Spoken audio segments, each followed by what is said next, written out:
Only in Kentucky could one county mine gunpowder out of a cave, build entire towns around bricks and iron furnaces, and raise the songwriter who changed country music, possibly forever. Hi, I'm Michael. I want to teach you a little bit more about Kentucky. One county at a time. All 120 of them. And today we're talking about Carter County. Carter County was formed in 1838 from Greenup and Lawrence counties. It was named for William Grayson Carter, a state senator with family ties to that area, and the county seat is Grayson. In the early 1800s, families settled along the creeks there: Straight Creek, Soldier Fork, Smith's Creek, Smoky Creek. These were communities built around a church, a one-room school, and farmland. Their names came from the land itself, same with Beech Grove and Norton Branch. Folks were building lives where basically the water was available and steady. The Davy Run community was tied to the post office near the salt works. The town of Willard developed slowly and eventually produced a future Kentucky governor. More on that in a minute. Carter County sits on a belt of limestone carved by water. That created the caves that later defined the entire county landscape. Long before any settler arrived, prehistoric people used the shelters near the cave mouths. Archaeologists have found charcoal and flint flakes in those spots, indicating maybe short stays while hunting rather than something more long-term. Saltpeter Cave became the first major industrial site. Early miners hauled out nitrate-rich earth and boiled it into potassium nitrate for gunpowder. That operation ran during the War of 1812 and again in the Civil War. And this was one of the very few areas outside of south central Kentucky with active saltpeter mining. Iron changed the county next. Boone Furnace and Mount Savage Furnace were two of the biggest operations. Workers smelted ore into pig iron in tall stone stacks that still stand in ruins. And these weren't towns at first. They were just essentially furnace crews living in cabins clustered around those fires. Everything shifted again when the railroad cut through the county in the 1880s.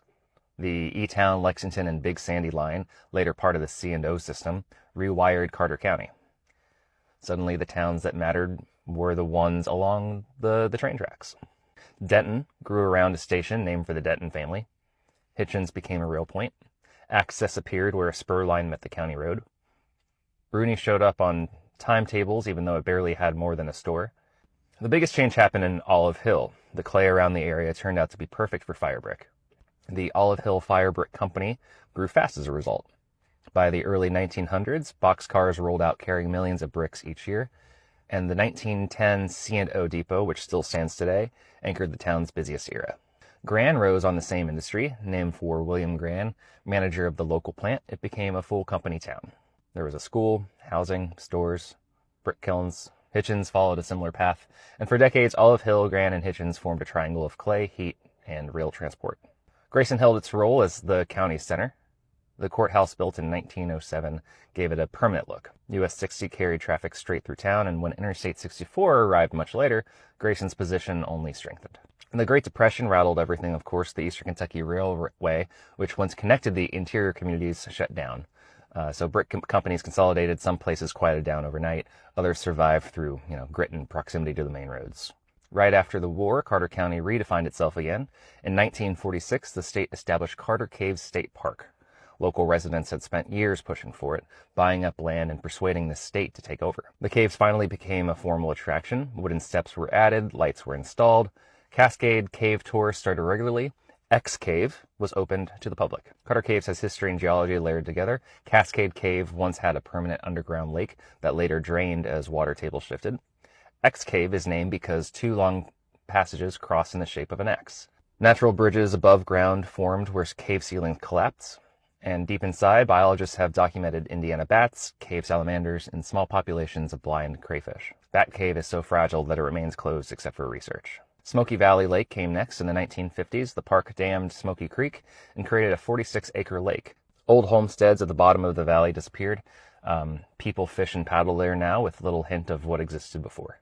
Another wave of change for the area came in 1968 when the Army Corps of Engineers created Grayson Lake by impounding the Little Sandy River. The long valley behind the dam filled with water, leaving steep sandstone cliffs rising from the edges. The lake submerged roads and traces of older communities, and Grayson's Lake State Park became one of the more scenic state parks in eastern Kentucky, at least I think. Artist Tom T. Hall grew up on Tick Ridge near Olive Hill.